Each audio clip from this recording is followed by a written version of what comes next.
This is Film Trigger. Stevie Cade. I don't need breast implants. I lost 90 pounds. I have my own tits. Seth Draven. So by that logic, George Clooney is the best live-action Batman we have ever gotten. Ramon from Hit or Miss TV. If Justice League 2 isn't announced in 2022, I will shave my head bald live on air. Streaming from Studio 47. Film Trigger's Drive-By News begins now. What up?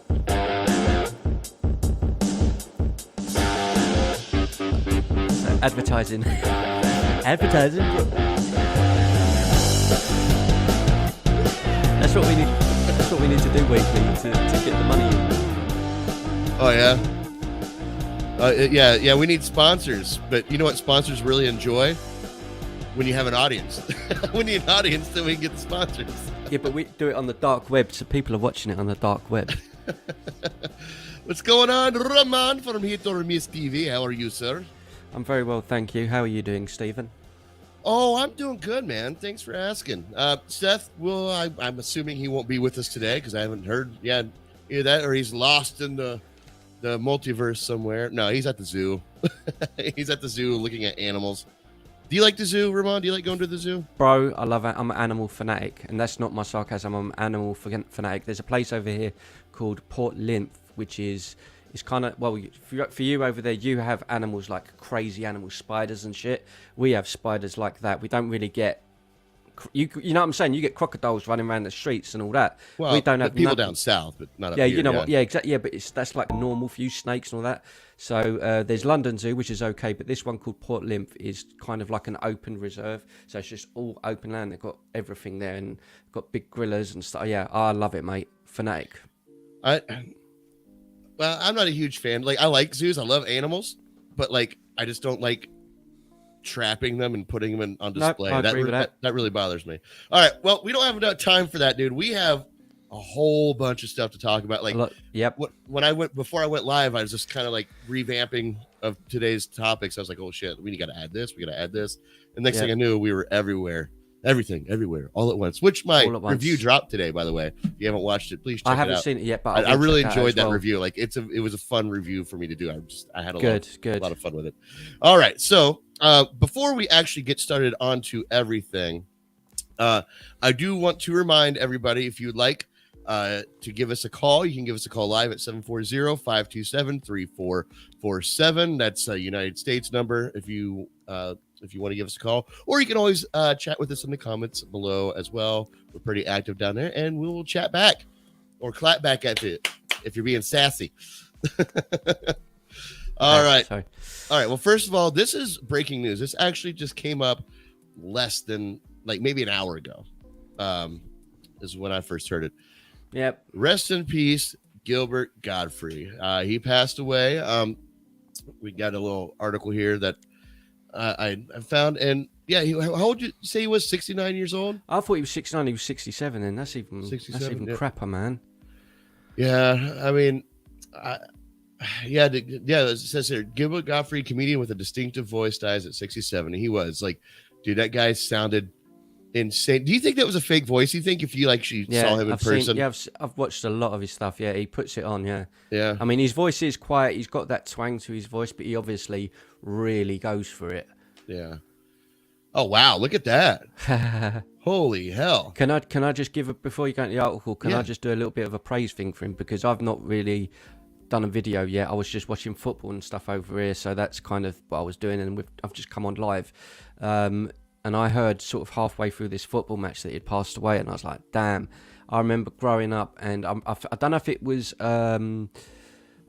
it might have been Beverly Hills Cop or Police Academy or one of those movies. And he turns up where they go to see a lawyer, and he's a lawyer in it. It's either a Stallone movie or something like that. But in the 80s, I remember him always turning up in movies, and he was always like, you know what I mean, just like a filler guy. He would always just turn up in movies, kind of how Will Ferrell started. And I always remembered him. And then I started getting into the Comedy Central roasts, and he was always on that.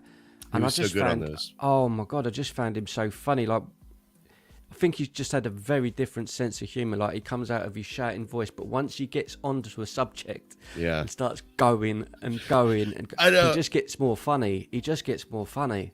Yeah, he does, and like you're right. He gets going and going, and like it seems like his voice becomes more strained the more he talks. You know, he starts off a little loud, but by the end of it, he's screaming his head off. Yeah, it's not a good Gilbert Gottfried impression, but you guys get the idea. You've heard him. You know the guy. Yeah, like there's certain American, I suppose, you know, people I talk about, actors, comedians and stuff, and I do videos like people when they pass away. And Norm Macdonald was another one. There's certain American sort of iconic comedians, and I'd give them praise, because there is genuinely, when they go, there's never another Robert De Niro, there ain't never going to be another Norm Macdonald, there's never going to be another Gilbert Gottfried, because there's just no one like that. It's like Carrot Top. I don't really particularly like Carrot Top stuff, but there's only one Carrot. But what I'm saying is, there's only one Carrot Top. Yeah. And he's from an era where, I don't know, where he just had his own style and his own vibe, and he's just one of those dudes I really, really like. That's all I can say. I just really, and seeing interviews with him, with Norm Macdonald and that, he just seemed like such a nice dude. I don't know if a Gilbert Gottfried could, like, or type of person, comedian, could work in today's Hollywood. You know, like, just in the sense of, everybody has to be the most beautiful looking person, and you have to sound pristine and have the best, you know, articulate, you know, vocabulary and all this. But then you have this guy who just screams his fucking head off at you, you know, and he's hilarious for it. So yes, rest in peace, Gilbert. I'm sorry to hear about your passing. Thank you for making me laugh, mate. Honestly, for years, you made me laugh a lot. So when you think Gilbert Gottfried, besides Aladdin, what's your favorite Gilbert Gottfried movie? Or the first one that pops in your head, rather? It's I can't think of the name of the movie. It's the one that I remember in the 90s, in the 80s, where he turns up and he's a lawyer. And I know what it was. It was the one with Nick Nolte and the little Martin Short. Is it Martin Short? Martin Short, yeah, the comedian Martin Short. And and they've got the little girl who can't hear and speak. I don't think I've seen this. And there's like a bank robber, and then they go to save it, and he's like a lawyer or a tax man or something. And I just remember him ever since I was a kid seeing that movie, and he just that movie. I'm gonna have to find out what it was now, because I can't remember the name of it. So many years since I've seen it. Yeah. But what about you? The first thing that pops into my head is Problem Child. Oh my God! That's the first thing. Whenever I think of Gilbert Gottfried, obviously Aladdin is up there, but like the rest of his movies kind of fall like into, as you said, just kind of like these side characters. He just popped up here and there, but like Problem Child, like he was the principal. He was very prominent in that movie. Of course. And you know, it's just one of those movies that just, to me, like that's the one that pops up in my head first. It's the one I'm thinking of. It was actually Beverly Hills Cop 2. That's the one I'm thinking of. He was in Beverly Hills Cop 2. So that's not Nick Nolte. No. That's not Martin Short either. No, but I'm sure he was in this Nick Nolte and Martin Short movie. I'm gonna have to find out what that was now. Yeah, but he's just someone I really liked. He's just a cool dude. He just seems really like one of those people that you just want to know, like, okay, listen, and when you're at home and you ask someone to pass the salt, do you sound like that? You know? Yeah. Well, so anyhow, he passed away today. I believe it came out on Twitter. Jason Alexander actually was one of the first ones to make a post, giving his condolences and just remembering his Gilbert Gottfried's life. And so if you guys have your favorite Gilbert Gottfried movie or the first movie that pops up in your head, let us know in the comments below, and we'll react to it. So yes, today's episode is dedicated to Gilbert Gottfried and his memory. Cheers, mate. All right. So this happened yesterday. Do you know what yesterday was, Ramon? Monday. Yeah. Yes. Matthew Modine. Monday. No. Yeah, Matthew Modine. No, it was actually the first day that Warner Brothers and Discovery, like the merger, happened. Oh my God! See, this. Do you know what? There's been so much happening in the last 48 hours that just like life. This stuff I've been posting, stuff you've been. I can't keep up with everything. I've completely forgot. This has just completely gone out of my head. Yeah. Well, this is why I like where I work, where I can wear headphones and like listen to podcasts and listen to like movie news and stuff like that. So like, yeah, it really helps me stay in the loop for sure. But yes, Warner Brothers Discovery merger is official. It's been 1 day they've been together. There's an article I have here by Variety that kind of just, goes through like what Warner Brothers Discovery looks like on day one. And this is actually a huge deal because Discovery, which is odd. It's odd that Discovery bought Warner Brothers and not the other way around. But number one, AT&T stock has soared since this merger happened. And number two, so, Discovery has its own streaming service, right? Yep. They're going to merge HBO Max and Discovery. It's all going to be one thing. Like it's not going to be, they're not going to have two platforms. It's not going to be Discovery Plus and then also HBO Max. It's going to be, they'll probably keep HBO Max name or call it like HBO Max Discovery or something like that. That's then they're going to thing. put all their content into one streaming service, which is a lot of content. And you're right. That is a good thing. Warner Brothers, everyone's been wanting to compete with Disney Plus. I think this merger might actually help with that. Do you know why it benefits me more as well? Over here, I've said to you before, like, thanks to you, I'm able to access HBO Max, which you still cannot get in the UK. Discovery is quite a big thing over here, like the Discovery Channel and stuff like that. And bingo. If that's the case, that the whole thing's merging, it will mean that as a whole, I expect everything will go, you know what I'm saying, be more accessible to everyone globally. I think that's a great thing. I think it's a great thing. Yeah, like you said, for like your how it works out for you being in the UK, since Warner Brothers has, like they always done, they make it very clear they're allergic to money, so they've always, they don't have a UK release. Yeah, but Discovery, obviously they'll probably rectify that situation, especially since they already have like the licenses. Now there is maybe some red tape that I don't really know about why HBO Max can't be in the UK. There might be a reason that I don't fully understand. Probably movie rights and all that stuff. Yeah, exactly. Some copyright issues or what have you.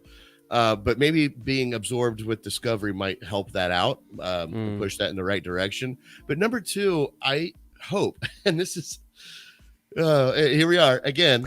Warner Brothers hope. Yes, with the hope that they're going to clear house, which it seems like they're going to do, because like, as we said, I think it was last Thursday, Ann Sarnoff, Tony Emmerich, they're all going away. They're all disappearing. And Discovery is clean. So hopefully we'll see some more like actually like well thought out plans come to fruition, rather than knee-jerk reactions to certain situations, and totally changing course because of one movie. Like it's what? Yeah, can I just say how warped I am by American culture? You just said, that all of those are going to go away. Do you know, I have visions in my head. The first thing I thought of as you said that, Donald Trump, you're fired. I just see that fired. In my head. Yeah, I just saw that in my head. But you're not wrong. Yeah, you're not wrong in that. Let's see here. So yeah, Warner Brothers Discovery. I think it's a positive thing.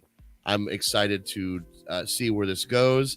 I'm not going to sit here and pretend like I know what their plan is. I'm not going to sit here and try to say, they're going to release the Snyderverse. No, I don't know. Nor do I think they will. Hopefully they will, because it doesn't. Either way, somebody's going to shave their head on this channel. So I already know that it's going to happen. I know you keep saying that, and then you put up like a little picture of Batman, and be like, there was my proof, but you missed it. No, you're so cryptic about your information. No, I'll tell you why.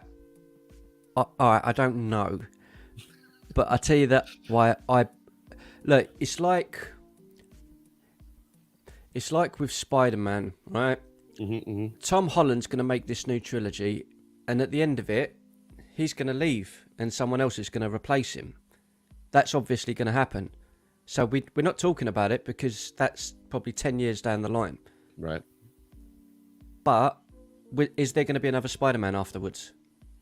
Do you think there will be? In some variation. I wouldn't say Spider-Man, yes. Do you think we'll ever see a Peter Parker film ever again? Not anytime soon after Tom Holland. I think they're going to let the Spider-Verse open up and just go down that rabbit hole. I'm sure we will, but it's going to be a very long way down the road. I reckon within the next 10 years, within 5 or 6 years after him leaving, there'll be someone else.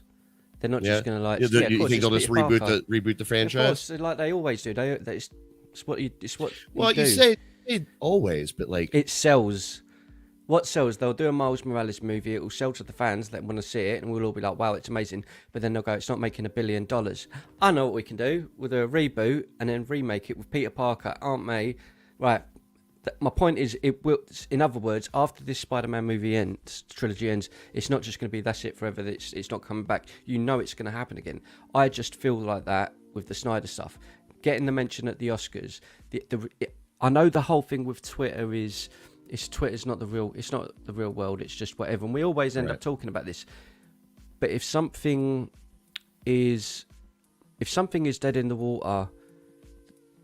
It's not the original, what was it, 2016, 2017? How can they be talking about it at the Oscars nearly 5 or 6 years later?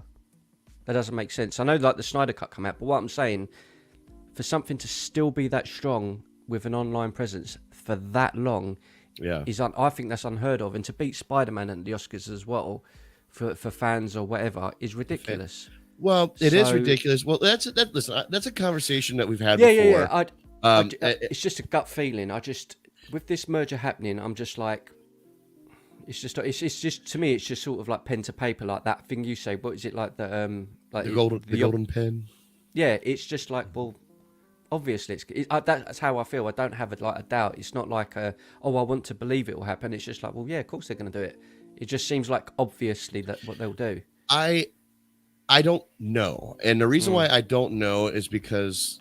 And again, I don't want to dive down this too deep, man. I really don't. Yeah. I just want to. I want to make this piece and move forward. But like, at what point in time can a fandom become so toxic that you give in to their demands? And that the Snyder cult people are almost to that point where they're bullying their way into getting what they want. And I don't think that's right. I don't think that's a good way to go about it. Now listen, I'm not talking about everybody who wants, Zack Snyder's Justice League 2 to come out. No, I want that to come out. But, you say, the fan favorite. Yeah, of course it's Snyder Cut win, because you could vote multiple times a day. And when you have a cult following like that and people just constantly berating, of course, that's why Army of the Dead won. That's why Zack Snyder's Justice League won. But to me, it leaves a bad taste in my mouth. Yes, I'm glad it got the recognition, but it was bullied into doing that. Maybe I'm using the wrong word saying bully, but it was definitely not organic. It was not an organic fan. So it's people spamming it to get to that sort of. Yeah. Right, Okay. So let's buy into that just for a second. Let's buy into that and go, right, it's spamming. I believe that as well. I don't believe like one person went on there and put one vote on it. They're just like, right, we've got to make this do it to get heard. I get that. Right. Spider-Man made $1 billion at the box office. Yeah. It's got 1 billion more people watching it than they had the Zack Snyder's. So where are they? That's what I'm saying. That still has more. That was bigger. This was a TV movie. This has ended up being a TV movie. So for a TV movie to get bigger than a movie that made $1 billion, even if it is people spamming and everything else, well then the Spider-Man lot should have been doing the same thing. I know that's not really the answer. I know that, but Spider-Man lot Marvel's got a much bigger audience, a much bigger reach than what the Snyder did. That's just how I look at it. And for it to it's still done it. Like. But again, there's no right or wrong. Yeah, I hear what you're saying. Yeah. Yeah, I mean, the steam behind the Snyderverse movement is it's been going for a while. It's collected a lot of followers and to me, like, again, me, I want to see Zack Snyder's Justice League 2 and see the Snyderverse kind of play out in a respectful way for all parties involved. But at the same time, Ramon, I can't imagine a CEO of a company like Discovery and Warner Brothers and this merger that's going on. I can't see them logically going, hey, you know what? We should really give in to these demands. Because but I don't even think it is about giving in, bro. I think it's kind of a like, right, guys, we've just done this merger. What do you think is going to make us hot with fans to whatever. What does everyone scream about constantly? They've been going on about this for 2 or 3 years, 4 years, 5 years. Why don't we just make it? That's going to make everyone go, wow, they're listening to us. Well, no, because that's not how companies work, Ramon. No, I know, but it could go, because like you say, like Marvel listens to their fans. Marvel, what they do, if Spider-Man the last movie come out and bombed, fans would be online going mad, and they'd go, right, we got it wrong, we'll go and do this and change it. So I know it's wishful thinking, but I've just got that tiny smidgen of like, they're going to do the right thing.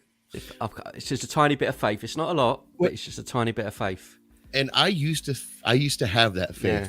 Faith, Alfred. Faith. No, I used to have it. Yeah. But I'll tell you. But I tell you, when it comes down to it, man, the bottom line is money. If they think they can make money off something, then they'll do it.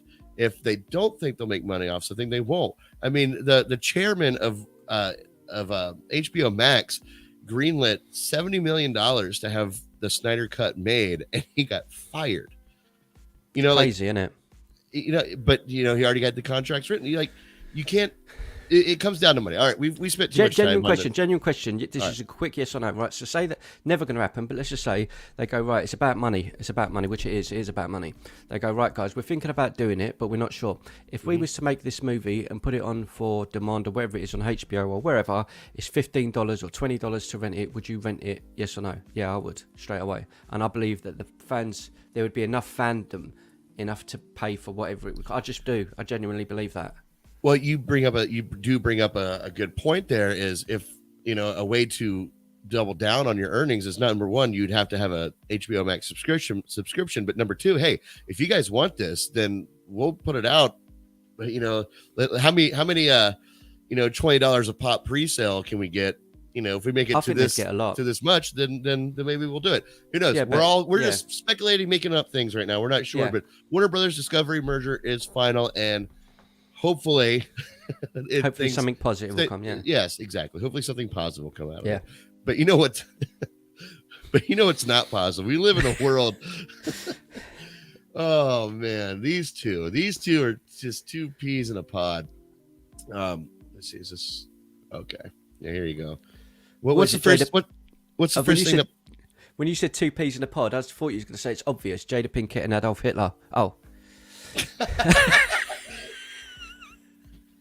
Jesus. No, not Close. Adolf. No, not Adolf Hitler. Close. All right, Johnny Depp and Amber Heard are back in court again. This time it's Johnny Depp on home turf here in the States, and he is suing for a $50 million defamation suit against Amber Heard. Because she raked him through the coals, and he got his ass handed to him. I think as a Brit, go on. No, I apologize. No worries. We do it. When the judge looked at him and just said on, like in front of everybody, "You are a wife beater." Boom. Johnny Depp's career was pretty much over after that. Now, I don't know. I don't know if this is going to be a successful lawsuit for him. I think he's definitely got an uphill battle. And I'm not sure that his chances are looking good, but anything's possible. But I'm going to tell you this right now. No matter what happens here, one of these two people's careers is going to be over after this court case. If she loses, and it comes out, and the court decides that she lied and made, Johnny Depp look a way that he actually doesn't look, she's going to be done. And vice versa. If he loses again, then he's nailing his coffin. He'll be done.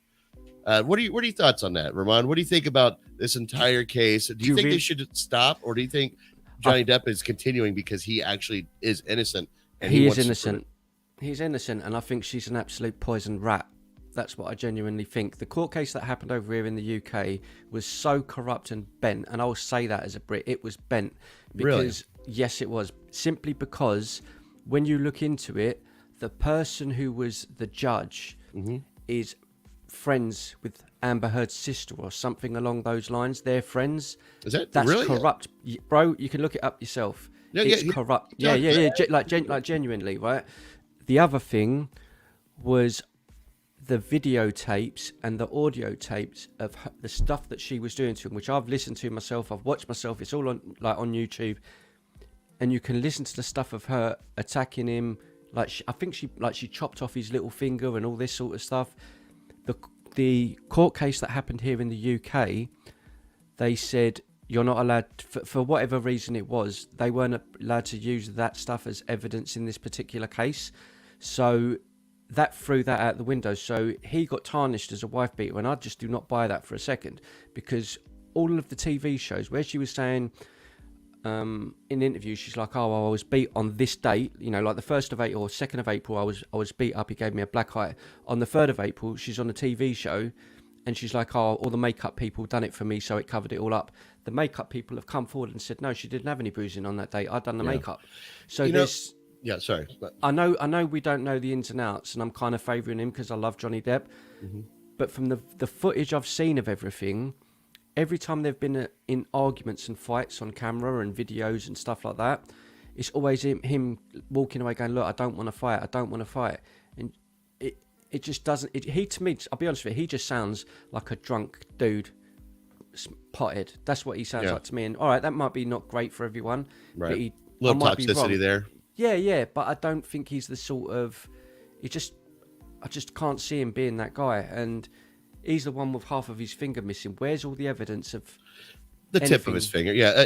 Listen, I looked up what you said, and I'm not going to click all these links, but from what I can gather is that Amber Heard's sister is actually not on Amber's side. There you go. What does that tell you? Sister. But you did bring up a good point when you said, because I do remember a lot of the stuff that came out, the fact that he has her on video, flipping out, lying. His bodyguard defended him, saying, no, Johnny never hit her. I was there when all this stuff happened. He never yet. And then I remember when Johnny Depp was proven guilty, or the judge said he was guilty. I remember being shocked. I'm like, wait, all the evidence that came out, I none of it was against Johnny Depp. It was all against Amber. None of it was used. That's my point. That's so that it's an oddity. I'm not going to pretend like I know Johnny Depp. I don't know the dude. He could be an abusive asshole for all I know. But it sounds to me like there is a dual toxicity going on in this relationship, or what was their relationship. And it probably just went too far one way or the other. And she might be crazy, but when you're with somebody crazy, how many times do you poke them with a stick? I'm not defending or saying somebody did or did not do anything, but it seems to me there might be a two-way street here, and Johnny Depp may have gotten a little over his head more than he wanted to. So I think as well, like, there's another thing that's happened, and if it all does come to light in a courtroom, I think she could be in a lot of trouble, because I'm not sure if it was due to the last case, but during the court case, there was some sort of donation given to her. Like, say it was $1 million. I don't know what it was, so this is just sort of hearsay, hypotheticals and all that. But there was a certain amount that was given to her to like damages or whatever. Yeah. And during the court case, it was said that, this amount of money of the damages will get given to a charity or will get given to children or whatever it was. And she's like, no problem. So say it was like $1 million. She's gone, yep, no problem, I've paid that. So this has all gone, and then this case has come up now, and it's being investigated to see if she's actually paid all of these people, these charities that was said in the court that she would, and she hasn't paid any of it. So where's that money gone? It's gone in her pocket. So again, if they can prove that I know this is a separate thing, but it kind of shows that she's a liar. She says that she does things, but she doesn't. So again, it's just another thing on top of what's happening. And and one last thing that's really, really pissed me off about the whole thing. There's two people there, like you've just said. I'm siding a bit more with Johnny Depp because I love him, but you're seeing it in a bit more of a logical way to go. There's two people. You're looking at it the right way. How come, with all the stuff we've seen of her, the rest of the planet has seen it, so everyone knows what she's like, right? Everyone knows, right? How come his career's been tarnished, yet she's still getting praise and she gets work in Aquaman 2? If you punish one, you've got to punish the other till it's resolved. You can't just punish the man. That's how I look at it. I can kind of give you, maybe not the answer you want, but I can give you my thoughts on that. Number one, if you're talking about their careers, the movies, the studios that they work for, They Johnny Depp got fired from Disney. Caribbean. Well, yeah, Pirates of the Caribbean. He got that was Disney going out. And I'm sure if Amber Heard was working for Disney, she probably would have been fired as well. So then you got Warner Brothers that they're both working for. You know, he's doing the Harry Potter prequel, whatever it's called, and she's a part of the DCEU as Mira, and they reacted to Johnny Depp when correct me if I'm wrong here, but I believe it was when he was found guilty. Then Warner Brothers is like, okay, now you have a guilty charge, we're out too. You know, and she wasn't found guilty. It was one of those moments where it seemed unfair because we've all been Johnny Depp fans longer than Amber Heard fans, no matter who you are. You know, if you're a fan of both of them, you've been a fan of Johnny Depp way longer than Amber Heard. His career spans 25 plus years over hers. You know, so it's harder. It's a harder hit for us fans. It really is. And we want to justify it. We want Johnny Depp to not be that person. We really do. Like, listen, we all love his. We don't want to cancel his movies. We love his movies. You know, like, so I think there's a bit of that going on. But when it comes down to, you know, what happens to your career, that comes down to the studios. And the studios spoke. Disney said, there's too much going on with you right now, and it's not our image. You know, and then Warner Brothers waited for the verdict to come out. Verdict comes out. Johnny Depp is guilty. All right. Well, we're going to keep Amber Heard in her movie. And sorry, Johnny, but, you know, we got other shit to deal with. What? Well, now they're all focused on Ezra Miller. But yeah. I was honestly, mate, I was actually dumbfounded when that case happened and he got found guilty, because at that time I was listening to all of their home tapes. They're like hours and hours long of like audio tapes, and it's got like kicking down doors trying to attack him with bats and stuff. And he's like, "Please stop! I don't want you to. I don't want you to." And I'm like, does this sound like a dude who's really threatening? He's hiding in a cupboard. Okay. What you just said reminded me of something, and I can't use people's names in this because it's a personal situation that I was actually in. Okay. But there's a moment where I knew somebody who literally took their ex-girlfriend to court for this, that, the other, violence, you know, domestic case, whatever. And he had videos of her doing that. And every video he had was her hitting him and doing all this stuff. And he was on the other side of the video. Why are you hitting me? Stop. Why are you doing this? Right. Fast forward so many years later. This guy did the same thing to me. And I saw him instigate this situation. And then he came and ran at me, and I put my arm up. He hit my arm and he fell back. And then he started, "Why did you hit me? Why did you push me?" And I looked at him. I said, "This is about the time you turn that camera on, isn't it?" You know, and like, okay, so like, okay.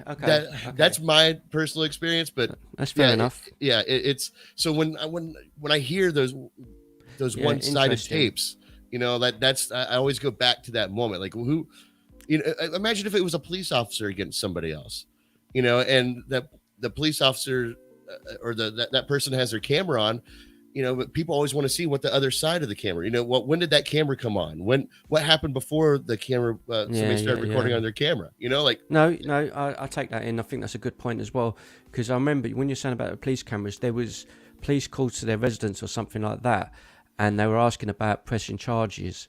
Yeah. And she said no. And the person who was one of the cops testified and said she didn't have any marks on her at this time when he had supposedly beaten her up. And it's like, but like you say, there's two sides to everything. Right. I'm hearing one side. You're right. So I can take that on board. I just hope that whatever is going on, I just hope that the full truth comes out. You know, when you've just got that gut feeling that something just isn't right. Yeah. I just have this feeling about her that, like, I love Johnny Depp, but I've just got this feeling. About her, man. Like, well, she's been very quiet. So I will say that she's been doing her job of just keeping quiet and just letting things pan out. So, all right. Well, with that down, if you're listening to us and you have an opinion on this subject, you know, the Johnny Depp and Amber Heard back in court, Johnny Depp suing her for defamation, $50 million lawsuit, because he feels like he was wronged in his court case in the UK, which Ramon seems to think was a corrupt court case. Yeah. Let us know what you think in the comments below, or if you'd like to give us a call and talk about it, 740-527-3447. All right, moving forward here. You know, there's an actor that I just love. I think we all love him, and he's been coming back every now and again. And like, it's great to see a comeback, especially at somebody with his age. But Christopher Llyod is signed up for a new movie. The legendary. Christopher Llyod and new Spirit Halloween movie. Now, do you have Spirit Halloweens over there in the UK? I don't know what that is. What is it? So it's because Halloween isn't huge in the UK, right? You were telling me that once. As in the trick or treat, the actual the holiday, the actual holiday. Like people celebrate, but the movies, but the actual holidays, everyone putting up decorations, not really. No. Okay, all right. Well, Spirit Halloween is where they would go to buy those decorations and the costumes. It's just a one-stop shop. It's a huge store. They only pop up. They pop up in an abandoned, building, and they're here for like 3 months, and it's awesome. And people go spend thousands of dollars for crap, and we love it. I mean, half my studio is filled with this crap. So that's where I would be. Yeah, right. So you get it. With that being said, Christopher Llyod, I haven't really read too much about this, but he's going to be in a new movie. Rachel Leigh is going to be in it, and it's a Spirit Halloween store film. Now, what is a Spirit Halloween store film? I don't know if it's a film about Spirit Halloween store, if it's going to be held in the store. I'm not exactly sure. But it says when a new, maybe this will tell me right here. When a new Spirit Halloween store appears in a deserted strip mall, which is where I just told you that's where they show up. Yeah. 3 middle school friends who think they've outgrown trick-or-treating make a dare to spend the night and locked inside the Halloween store, the store Halloween night. Oh, they're locked in the store Halloween night. But they soon find out that the store is haunted by an angry evil spirit who has possessed the creepy animatronic characters. The kids embark on a thrilling and spooky adventure in order to survive the night and avoid becoming possessed themselves. This sounds ridiculous. I can't wait for it. That sounds like my sort of movie. It sounds... It's a kid's movie. It literally sounds like when you tell me like Haunted Mansion, they're going to make a movie about that. It sounds like that. Like it sounds just ridiculous enough to work. Obviously, it's going to be probably a family movie. I don't know. Who do you think Christopher Llyod is playing? He'll be playing the spirit, the monster, whatever. Yeah, he could. He would freak. Dude, the guy scared the shit out of me since he was in Taxi. You know, so I can only imagine what he would do in a movie like this. Oh, that's cool though, man. Yeah, he was just in. You've seen Nobody, right? Yeah, the movie Nobody. Wonderful movie. Wonderful movie, and he was in that, and he keeps showing up randomly on TV shows here in the States. You'll see him do a cameo in a movie. I'm really glad to see him starting to make a comeback. Especially in his elder years, because he kind of disappeared for a while there after I think Addams Family. Then you only saw him freckled in movies here and there. I forgot about flipping Addams Family. Of course, yeah. That was the early 90s. That was like the last like big hurrah he had. He had like Addams Family. He had like Angels in the Outfield. Movies like this. He seems like that family friendly material. So I think that's probably what this is gonna do. That was a pleasant surprise seeing him in Nobody as well. That's for those that are watching that don't know that's a movie with Bob Odenkirk, who was Saul, but Better Call Saul, him who I really really love. I love him to bits as well. But I think Saul Goodman. Saul Goodman, yeah, he plays his father in the movie, and he's in an old people's home, and all this ruckus happens, and he's just sitting there with a double-barreled shotgun, and it just kicks off in this movie. He's just Again, I say it all the time, he's just one of those dudes I really like. Always liked Christopher Llyod. So, this sounds cool.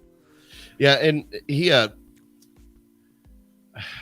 when the thing is about Nobody is that they didn't promote him in that movie. I didn't know he was in that movie until people started saying he was in the movie. I'm like, it's very odd they didn't put him in the promotion of that. I'm not sure why they didn't do that. It's an oddity. But Christopher Llyod in a new movie, a new Spirit Halloween movie. It looks like it's going to be on...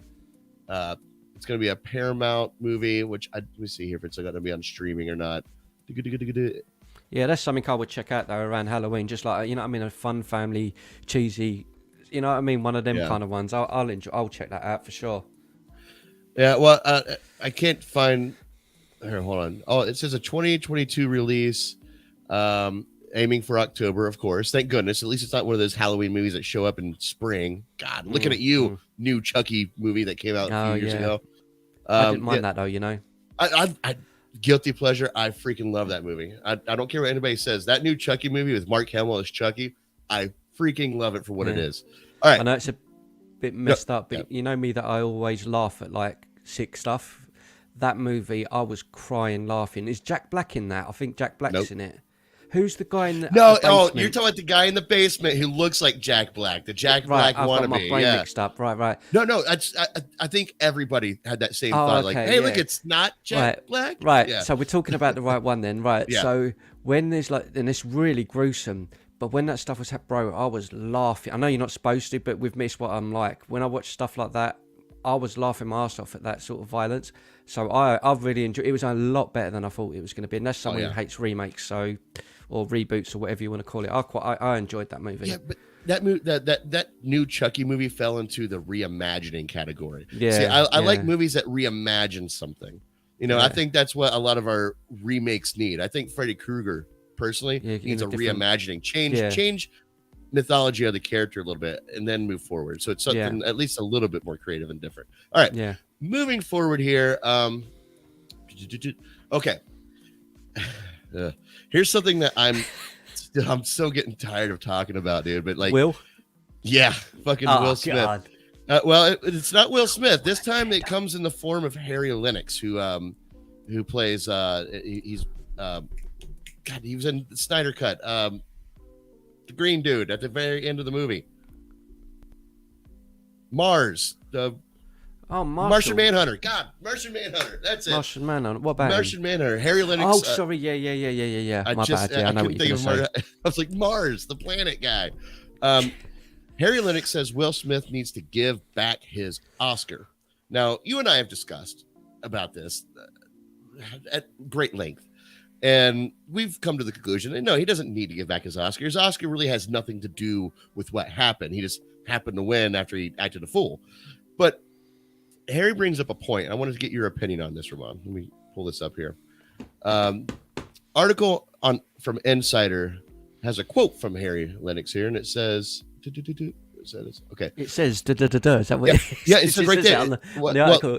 Insider says da da da da. Well, Harry Lennix has a stutter, so maybe we shouldn't make fun of him for it. You know? Oh, sorry. That's me who has a stutter. Today, I know. Da da da da. It says Smith needs to express mail his golden trophy back to the Academy and publicly states something to the effect of, out of respect for the 94 years of honor conferred upon this award, I do not in good conscience feel worthy of being its custodian. Okay. And then he continues a little further here in the article. At this point, the only person who can redeem the integrity of the Oscars is Smith himself. He needs to come to grips with the gravity of the offense he committed, slapping Rock live on March 27th in front of millions on the Academy Awards stage. The stain on the Motion Picture Academy cannot be easily remedied, and the only hope for a justifiable grace must involve Smith voluntarily returning his award for Best Actor. Now, as we said, I didn't think the Academy need to take his award away, but what are your thoughts on what Harry Lennix is saying that Will Smith should actually just give it back? Like he should just, hey, I'm just going to give this back in honor of what you guys have been doing here for 90, some odd years. Was it 94 years they've been doing this? Yeah. Yeah. I don't know how I feel. Someone shouldn't have to tell him. I mean, we kind of disagree on it. I don't think he should have been given the Oscar. That's just how I see it. Oh, okay. All right. Yeah, it's just. I mean, this is going to be an ongoing thing. We're going to end up talking about this because more stuff will end up happening anyway. But I'm just saying, maybe, yeah. In general, something else has to happen. But yeah. What I mean is, what's enough of drawing the line? Would it have been if Will Smith would have broke his jaw? Would that have been enough for him to have his Oscar or get thrown out? Or if he would have pulled out a gun? Or if he would have pulled out a bat? Like, where's the line? Like, I think there has to be a stand of... I'm just, like... Say, for example, Chris Rock at that time pressed charges. Say right now he just say he did, would the police have come in and arrested him, and he would have got arrested for assault, right? If he chose it, right? He almost did get arrested, and Chris Right. said, "No, don't call the police. Don't let's not do this." Yeah. So for someone who's, if that's what it's actually legally being classed as, even though he didn't get arrested or whatever, but I'm saying it was there for it to happen, then surely if someone goes up on stage and assaults someone, they should be removed from that platform. That's just, again, that's not taking away from the fact that he probably did deserve the Oscar because of the I've not seen the movie, but he probably did deserve the Oscar. But then if you go on stage when you're supposed to get an award there and assault someone, which is breaking the law, you should be in jail, then surely you shouldn't be given that award that night. That's just how I look at it. Regards to what was said, should he do it? That should have been... Again, I don't have any respect for Will Smith anymore because, if anything, he didn't stand up on the stage when he got his Oscar. He said thank you to the Academy and everyone else, but he didn't apologise. No, and he apologised to the Academy, the fans, and, oh, you guys out there, tears and all that. Chris Rock was standing next to him and he didn't go, I'm sorry, mate, I shouldn't have hit you.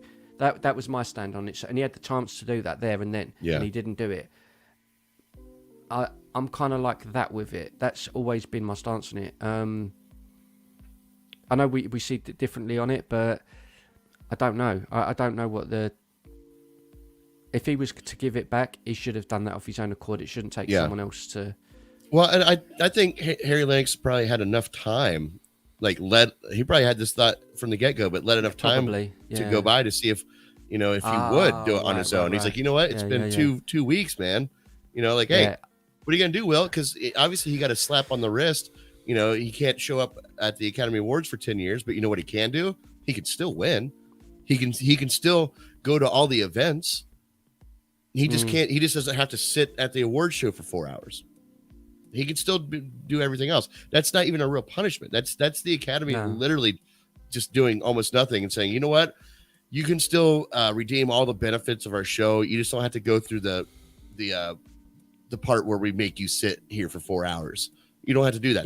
Yeah, exactly. So, but when it comes down to it, this whole thing is just an oddity. Yes, we all love Will Smith.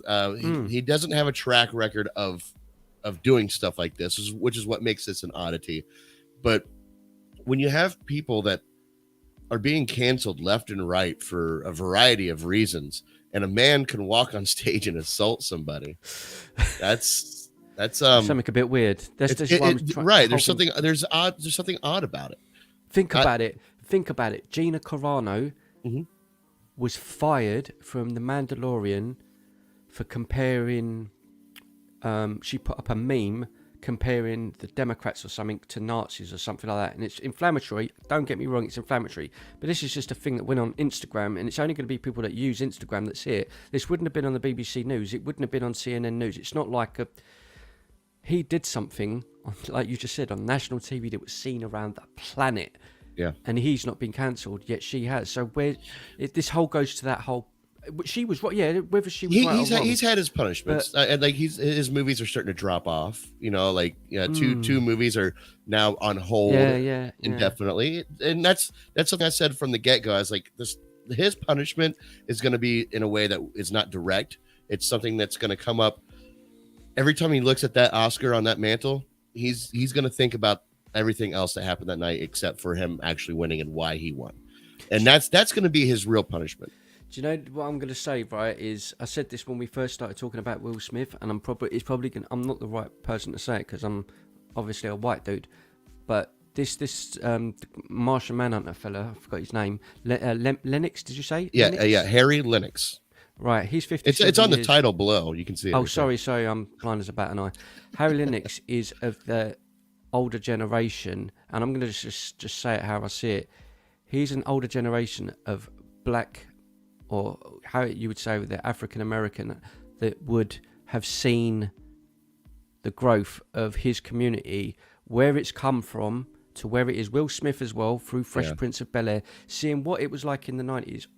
All of that struggle to get onto the big stage and the whole acceptance globally, and we're still, around the world, the whole thing with racism is still an ongoing battle.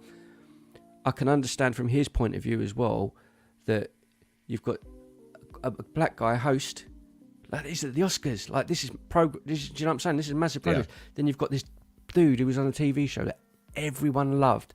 Then for the first time ever in 94 years, there's going up on stage and there's a bust up on stage. It don't look good for the community. Like in general, I'm not from that community, but I look at that and go, that's not good for your community, bro. You're supposed to be like a spokesman. You're supposed to be a leader for your people. You're supposed to be someone that's going to be there. So all your little young brothers and sisters will be looking up and going, I want to be like Will Smith. I want to be like Chris Rock. They're on the stage at the Oscars. They've made it. So I look at it like that, where I think, I just think Will Smith could have, and I expect maybe we expect too much of him because he's been in our lives for so many years, and you visualize how that person is. Maybe I expect too much of him. I expected him to go up on stage and be so apologetic, like the Will Smith we see everywhere, and be like, "Yo, I'm messed up, everyone," and because people would have been like, "Cool, like he's gonna get his punishment, but he took it on the chin." You know, but for him to sort of do it on social media, but for him to sort of do it on social media 24 hours later after his publicist wrote it for him or whatever, I just find that a bit. That's not the Will Smith I expect to be doing. I expect him to be doing this guy that he claims to be. I'm one of you guys, and but he's also we also don't know what's going on behind in that house of his. Yep. You know what I mean? We don't, and I'm not going to pretend like I do. I'm not going to speculate. Bro, I think he's got to get away from her, man. I think, because you think about it, ever since they've been together, his career has been like that, and then just gone downhill. He used to be a household name in terms of all the movies he did. He got married, had kids, and he changed. I think he changed because you look at the movies he does now. He's not the same. He's like a tame Will Smith, and when you see all like the videos of how his missus talks to him and stuff like that, I'm like, I feel sorry for him, bro.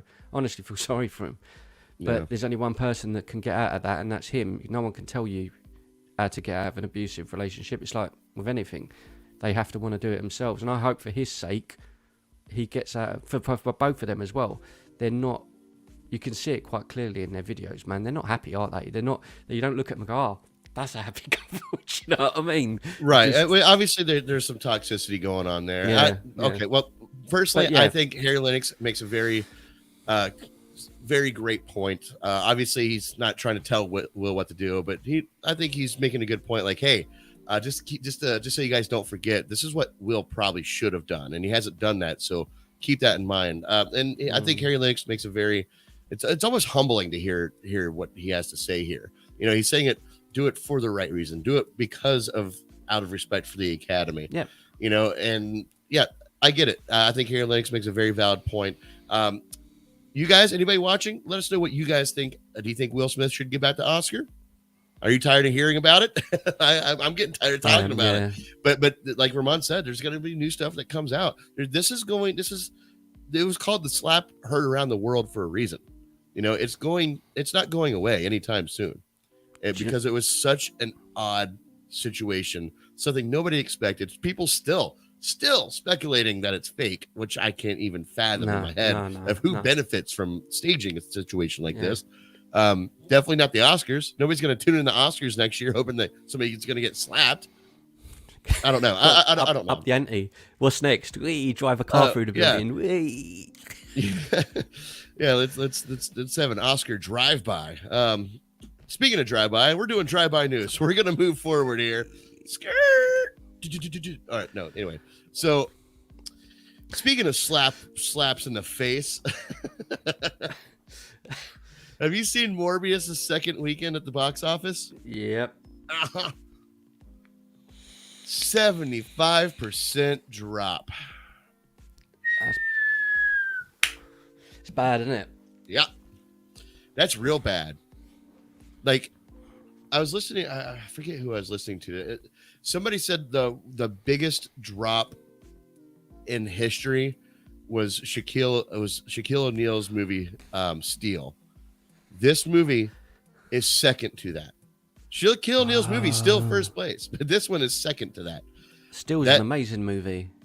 Yeah, if you like dumpster fires, yeah, absolutely. It was great. And the Suburban Commando, have you seen that? Yeah, he's a true American. It is Hulk Hogan, Suburban American hero. Yeah. With that, Morbius 2 box office weekend, it dropped 75%, and it doesn't surprise me because the movie just wasn't good. It wasn't good. It had good potential, and I think they sold it good because they lied to you in the trailers. And when it worked, they got like $40 million their opening weekend, and then people are like, "Wait a minute, where's that Spider-Man murderer thing? Where's this? Where's that? I thought he said this." Like, no, okay, we were fooled. Fuck this movie. We're not going to go see it. But you know who is successful at the box office, and that is Sonic 2. It actually breaks a new record, not financially speaking. Well, kind of financially. It breaks a new record because it's the first movie about a hedgehog that's blue, and it's the second one of them. So first time that a movie about a blue hedgehog has ever made a sequel. Yes. No, it's actually Jim Carrey's biggest opening at the box office. Fuck off. What? Yep. Ever. Ain't that bizarre? Right. That's what I said. I mean, but have you seen the numbers to this? No. That's really bizarre. Yeah, but again, maybe it's. I'm just speculating, but maybe it's because his movies were more massive in the 90s, so the income and budgets and everything weren't. So I don't know. Yeah, I'm not sure if inflammation is a part of this. Yeah. This comparison. They usually do a pretty good job with that, but. If you don't know the numbers, Ramon, how much do you think Sonic 2 made at the box office? If you were to guess. Sonic 2. Yeah. And now remember, we're talking what's No Way Home like had $100 million box office weekend. I'd say it probably made about 50, maybe 71 million. That's really good, man. But again, it's kids as well, isn't it? So it's the whole families and all that, which is great. That's good. Yeah, but 71 million, that's crazy. That's a lot of money. Yeah. That's a lot of money. We sit here wanting all this money, and you see, that's what I mean. The average Joe's sitting here, earning a living living life. You see these movies, and you think 71 million. They go, "Oh, that's not enough," and you think, "Dude, I only want 1 million, and I'll be set for life, bro." Right. But 71 million's incredible. Yeah, that's not what they're saying here. I mean, it beat out the previous movie. The previous movie made 58 million opening weekend. This one, wow, added 20 million onto that. It's impressive, man. It is impressive. It's very impressive. And man, I'll tell you what, Jim Carrey, if he's done, dude went out with a bang. Like he did. Like that. If he's done, then he went out, man, and that's good. I still haven't seen it.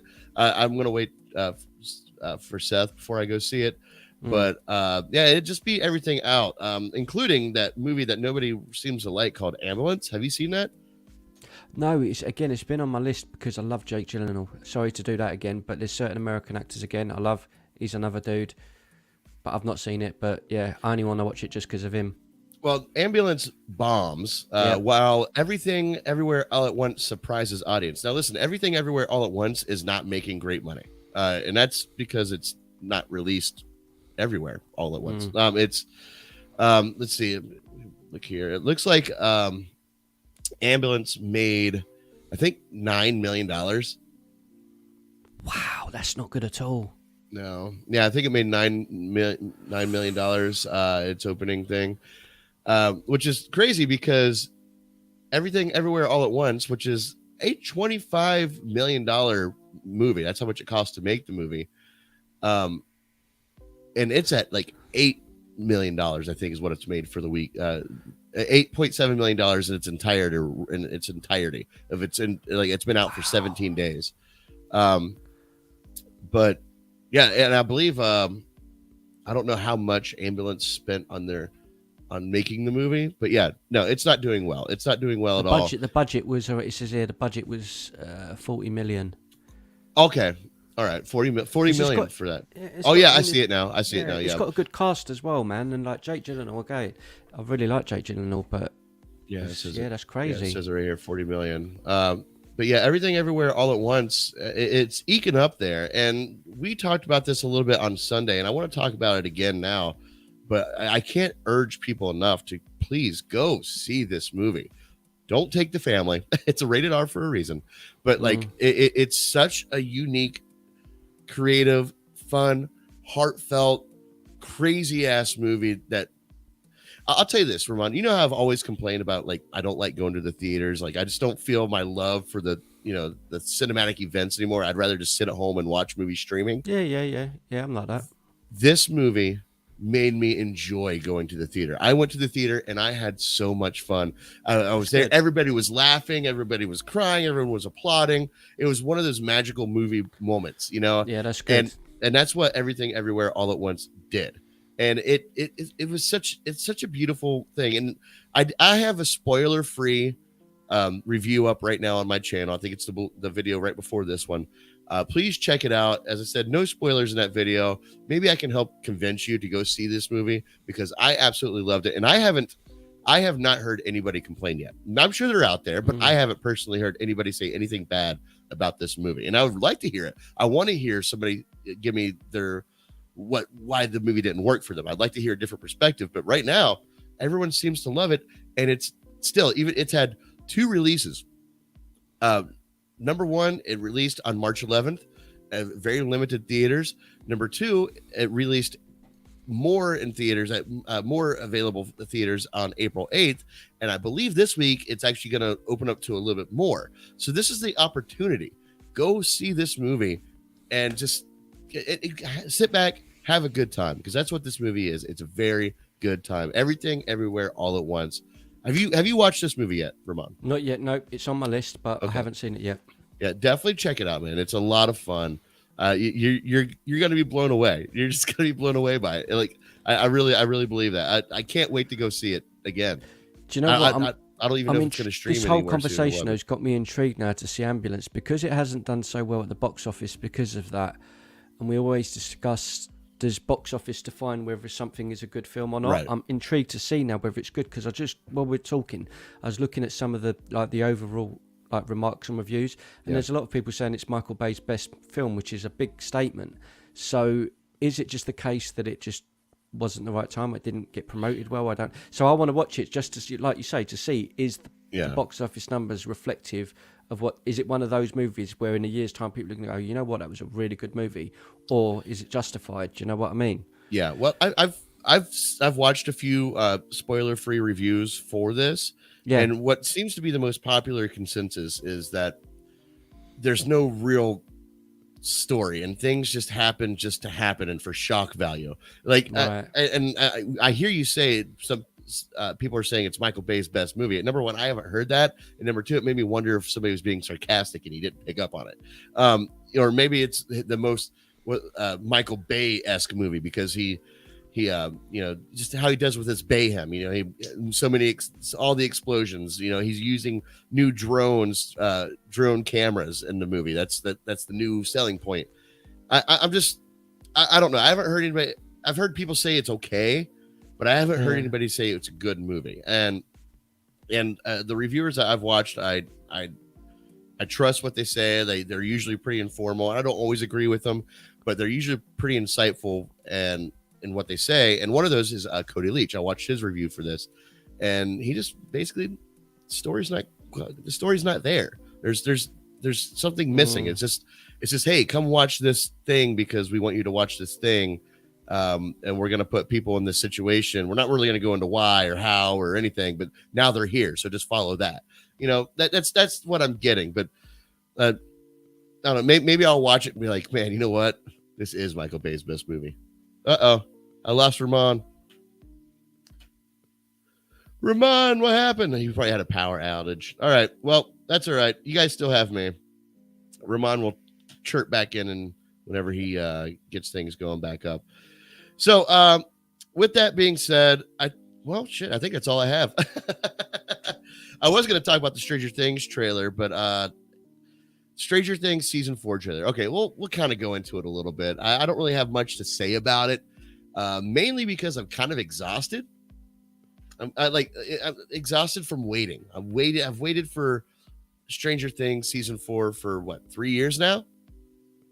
That's quite a long time to be waiting for a season. That's one problem I think Netflix has, and I think streaming service all kind of fall into the same category of they want to release shows so you can binge them. So they release every episode all at once, and you can just streamline through them. And I don't know if that's the best way to do a series, mainly because number one, nobody's going to be talking about it after they binge it. You know, they're going to be talking about a show while they're binging it, and then we have to sit for 3 fucking years to wait for season 4 to come. The trailer for season 4, it just released. The last time we saw anything from Stranger Things was, I think, 2019. I think, maybe you can correct me if I'm wrong, but it's now I need to go back and rewatch it again, which I probably won't do, just to revamp on what's going on. Where did we leave off? I do love the show, and the trailer looks freaking incredible. If you haven't seen this trailer, it looks really good. And Robert Englund, you know, the master of horror himself, I saw a little cameo in there of him. Let's see if I can pop that up here. But all in all, like, there's just the cinematography and the way this movie is shot, it just looks like it's going to be a little bit darker than it has been. I believe if I remember, season 3 was a bit more bright.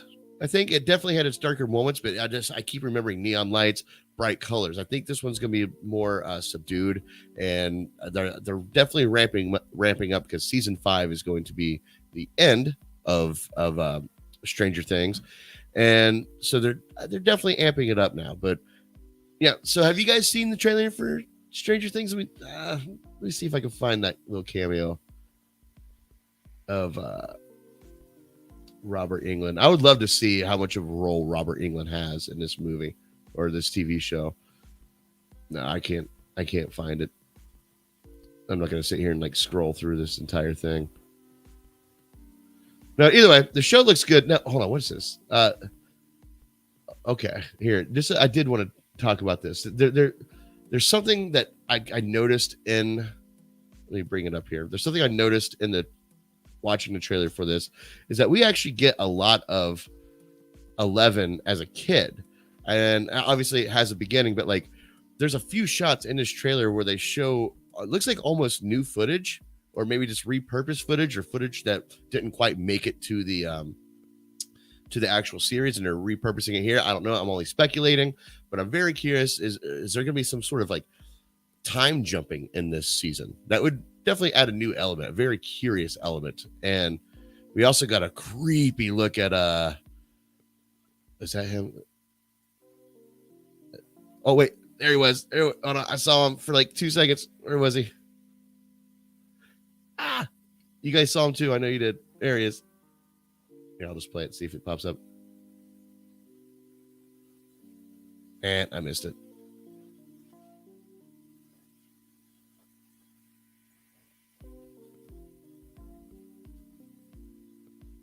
Oh, there he is. You blink and you miss him. You can see him down there in the little thumbnail image. There he is. Got it. Robert Englund in Stranger Things season 4. You know who he looks like here? And this is going to be for my older audience members. He actually looks like Robin Hood, Prince of Thieves, the one with Kevin Costner. If you guys remember, there's this one guy, one of his dad's like right hand. Oh, here he is. Here he is. He's Sorry, back. mate. Hey, it's all right. Well, Little tech problem. Now he's frozen. All right, he's definitely having some major tech issues. Oh, like, see, now we can just bring him up. Yeah. Frozen in time, Ramon. All right, but what I was maybe he'll be back. I'm gonna put him backstage and see if he comes back. Let me actually kick him from the studio.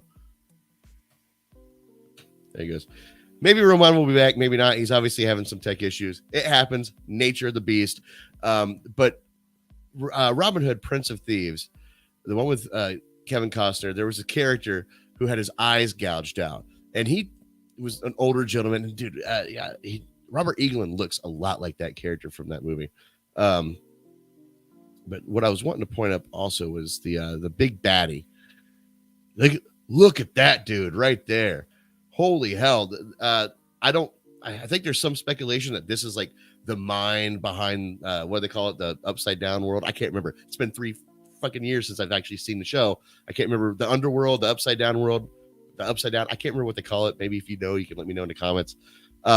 but this is supposed to be the big baddie, the mind behind everything. So we're going to start getting answers of what that other world is, why it is, and how it ties in with 11 and all the kind of supernatural characters.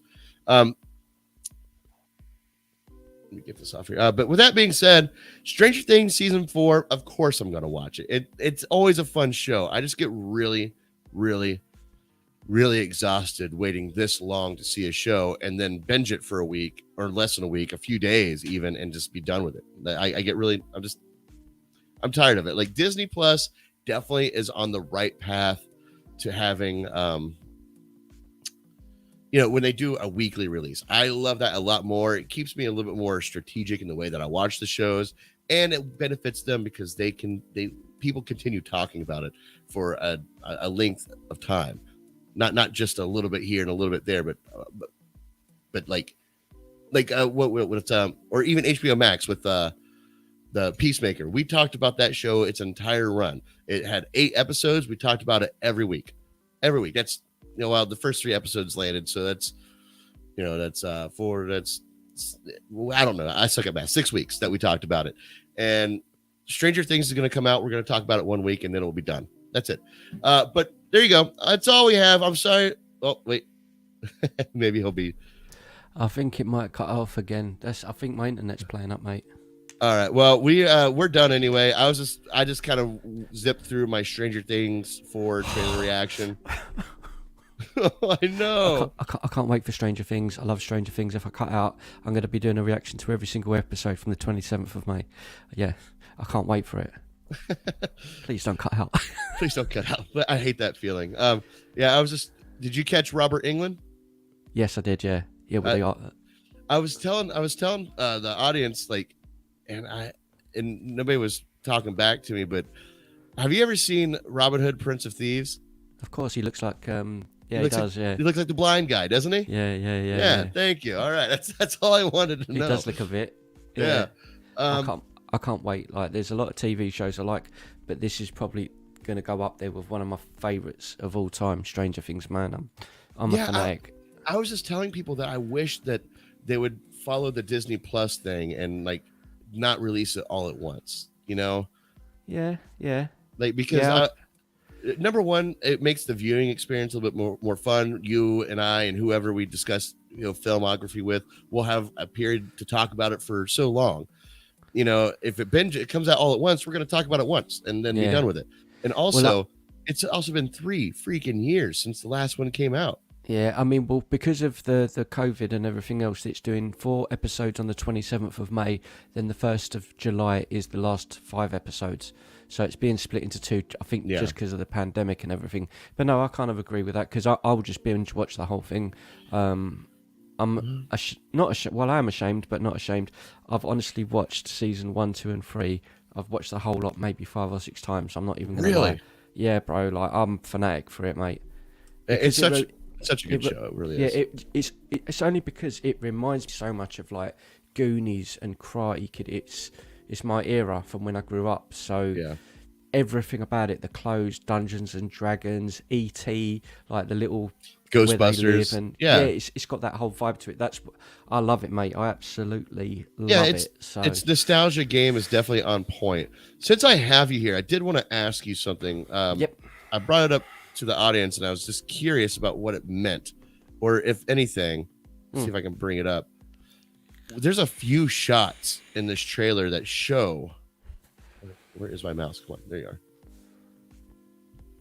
A younger 11. My little princess, my little baby girl. I love her, man. But like, there's another shot where they show her screaming, and it's her with her head shaved, and she's a little bit older. And I was curious: is this hinting at maybe a possible time jump situation in this season? I said that in my reaction to the trailer. Oh, did you? Yeah. The only reason I'm saying that is because the thing with the clock. In the wall. Clock. In the wall. It kept showing the clock, and then it was showing Mad Max, the little redhead, and she's the only ginger I'm not going to mock because I always mock gingers. I'm not going to mock Mad Max because she's just great. But yeah, I said the same thing. I was like, what's with the clock? And then it showed her at her brother's gravestone, and I'm thinking, I wonder if they're going to do time travel. Okay, well, good. See. I just got that from seeing the younger one. I didn't really include the clock thing, but I only saw this trailer once, and it was right before we went live, so I haven't really had much time to really dive into it or anything like that. But I can't wait. And I'm glad you gave me a little bit of confirmation in the way that I was. So thinking. you've seen all of them, have you? Or Yes, you have. Right. I have. Do you know what I reckon? The monster is at the end. Do you know? I think that is Who? Will. That's what I think. Will, remind me who Will is. I can't remember. Will's the one with the one who got taken. Oh yeah. You think? Oh, you think that's him. Will? I think that's him being. Might not be, but I just. I was speculating that it was like the big baddie, like the mind behind. Yeah, I think that's Will. Oh, yeah. Okay, that could be. I see. This is what I hate about how long we've waited for this. I forgot that even happened. I forgot Will got taken away. Oh, love it, mate. And even Billy at the end of season 3. Billy's a complete douchebag. He was a complete douchebag. Super good looking and everything, but he was a douchebag. Yeah. He went out like a boss. I said that in the thing.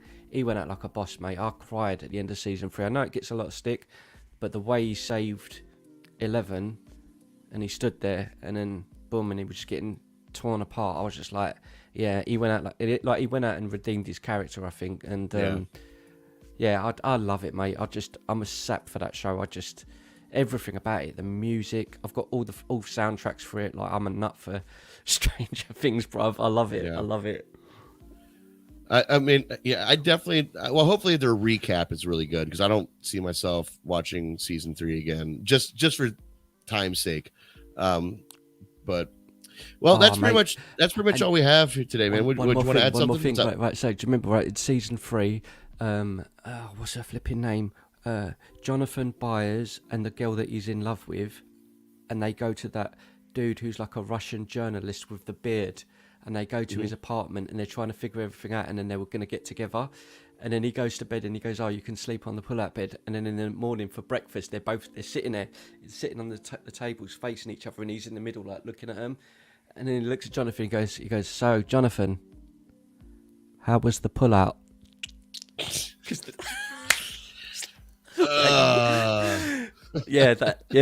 And it's those moments, it's those little things in shows like that just, it's just so funny. It's just. I have a joke I'll tell you when we go backstage.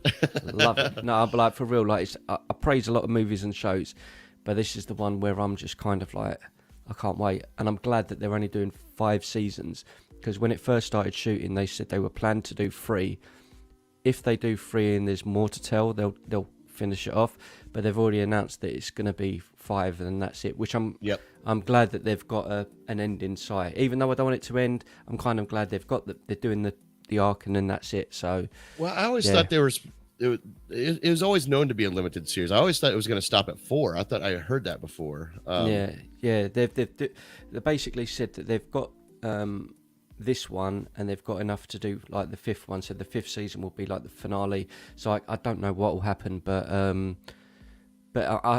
glad because there's so many TV shows we watch and they end up getting cancelled and we never get an end, a resolve. So I'm glad that we've got, even if it isn't great or whatever it does, at least we've got a finale. I can't wait, honestly, man. I can't wait. Wait. I'm excited for it. I always get excited for shows like this, or for this show in particular. But I, at the same time, I hate the fact that we had to wait so long. And I know pandemic and everything, but like, still, if you remember, even before, like from season 2 to season 3 was still like what, a year and a half, 2 years almost. Yeah, it don't bother me. It honestly, it don't bother me. If a say this, it bothers me because I just can't. I have a hard time remembering. Like I can't remember what I watched. Like when it goes for that duration of time. Yeah, I'm like that with a show called The Ozark, which I love, but the final part of that is out soon. That's another show. If people haven't seen it, The Ozark is just... Yeah, I've heard a lot of good things. I haven't watched it, but you know me in TV series, man. I'm like, I'll be lucky if I'll be lucky to get Moon Knight in before we go live on Thursday. It's...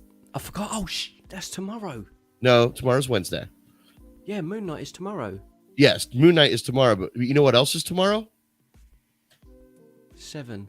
Yeah, but this is what I'm trying to say. My brain, like doing this whole YouTube mangles my brain. So I've got to get up at 7 in the morning because I've got to put the bins out, and then the guy's coming to fix the house alarm. Then I've got to watch Moon Knight. Then I've got to I'm doing a movie reaction, so by the time I finish that, it'll be 4 or 5. Then this. That's my Wednesday, yeah.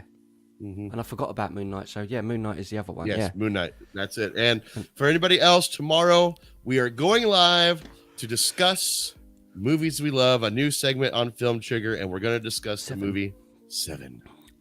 I'm really excited about it. And also, if you want to watch our reaction to it, that's live on Ramon's channel now on Hit or Miss TV, which if you go down to the description below, click on Hit or Miss TV, subscribe to his channel, click the bell notification thing, and then watch that our reaction. I haven't watched it yet, even though I was a part of it, but Ramon takes Ramon takes the 2-hour watch and he condenses it into like a 40-minute kind of highlight reel of ups and downs, and he says it's really funny, and I'm gonna watch it as soon as we get done here. You was on fire. Okay. No, all right. You was on fire, man. I'll have to watch it, and I'll have to take your word for it and wait until I watch it. But with that being said, everybody, I want to thank you all for joining us today. Ramon from Hit or Miss TV, please go subscribe to his channel. He's got a great channel. He's also become a very good friend. And I just really enjoyed talking movies and junk with y'all. But until tomorrow. I see you do that in your videos a lot. So. Until then, everybody, we will see you tomorrow at 6 p.m. for movies we love. Stay trigger happy, my friends. Peace.